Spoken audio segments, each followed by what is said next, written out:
د دې ګرانې په دور کې پښتانه دومره د خېټې غم نه دی لیونی کړي څومره چې د خوټې غم لیونی کړي دي. زموږ مشرانو به خبره کوله چې وخت په داسې راشي چې خلک به د روټۍ نه سیوا د مورۍ په تلاش کوي. ما به دا سوچ کوو چې دا به لا کوم خلک وي چې د روټۍ نه به زیاته خرچه په مورۍ باندې کوي. خله مې یقین راغی چې دا رنګ کچکونې مې د په شان ببور او بچه باز سره ولیدل نو یقین مې راغی چې دا هم هغه وخت دی او د مشرانو خبره بالکل رښتیا وه. د دې ځینې بچه بازو سره نه د خېټې غم شته نه د خپل مستقبل او نه د خپل بچو د مستقبل. دا دروغ دی، دا بالکل دروغ دی. او صرف دا فکر ورسره وي چې کله به زه یو ښکلی کچکونې او یو پوسکونې ماشوم د خپلو پستو خبرو او د خپلې دوکهبازې مینې په جال کې ګرفتار کړم. خپلې غېږې له به یې څنګه راولم او بیا به یې د خپلو خانګو په منځ کې په خپل چیچړ او سخام ملا بادر باندې به ورله څنګه د خپلې مینې خوږې جټکې ورکوم.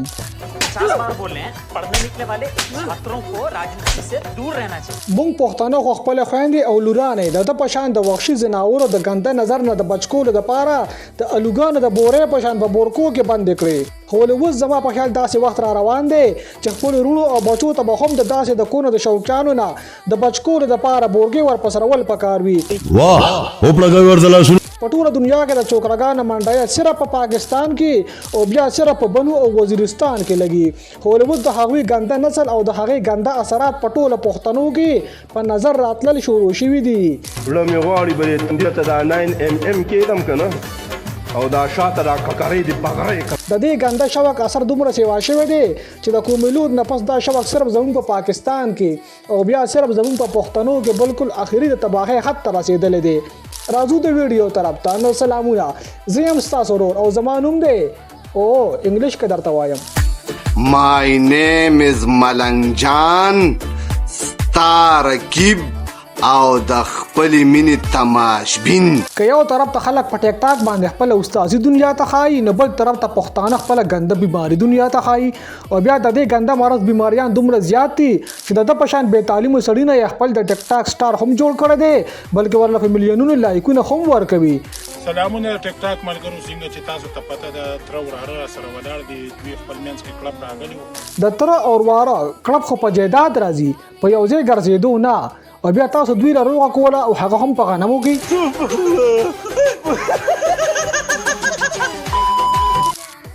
شیراز راته ډېر ګران دی، د زړه سر مې دی او دا امزا دی. امزا چې مې کوم دی د زړه سر دی، سا مې ده سا. اوی یو منټ صبر وکړه، امر ستار واره دی ځکه یې ځان سره ګرځې. خو شیراز هم په تا ګران دی، ستا د زړه سر دی او حمزه هم په تا ګران دی. داسې حساب دی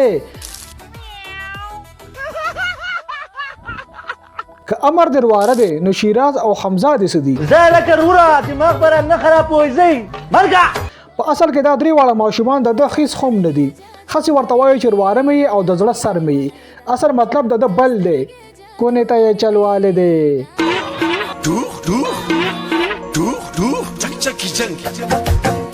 مشرانو به وي چې رور یې نه کي او خور یې نه کي نو غیب یې څنګه.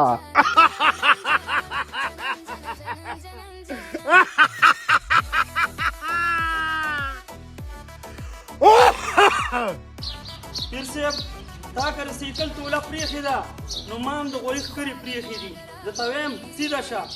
وایي چې پخوا په پریښې وو نرانو غټ غټ برید، اوس پرېښودې د لګانو غټ غټ برید. برید خو چنګړیانو هم غټ غټ پرېښودي وي. زما 3 ترونه دي خو ماله یې چېرته د اختر په ورځ 15 واله آیس کریم هم نه دی اغوستی.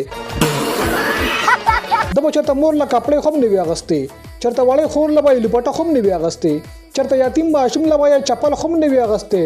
خو دلته د کونې شوق دی د 3000 روپو کپړو اغوستلو ته مجبور کړو او هغه ورله هم د چا په مخ کې نه ورکوي بلکې د چنو شاته یې راوستی دی. تاسو بې تعلیمه خرئ ولې؟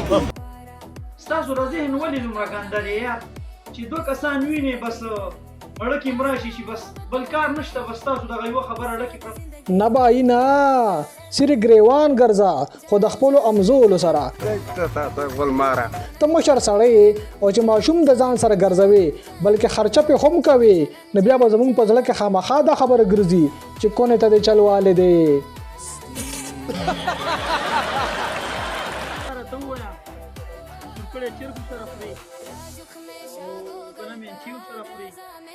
کنه رسګولي او سری خو یو من صبر وکړه چې خو د هغه په لاس کې ده چې ته اوس چرګ سور کې یا منچې پخوي نو دا چې خو به یخ شي هغه ته پته ده چې تشپانه دی ځکه غلی دی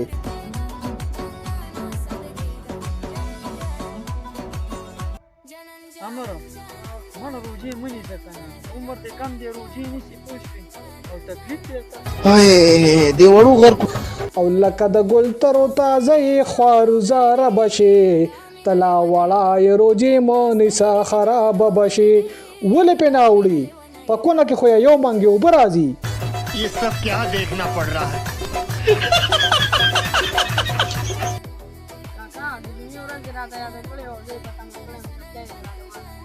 جرامر وراره خپنه شي په دې خبره خو بالکل پاتې رااله مزه چې کپړې دی ورله واغسې نو سپلای ورله هم واله کنه بالکل ورله واخله زمونږ د کسته ورله واخله موږ خو صرف دا وایو چې دا شی درته لږ ګران پریوزي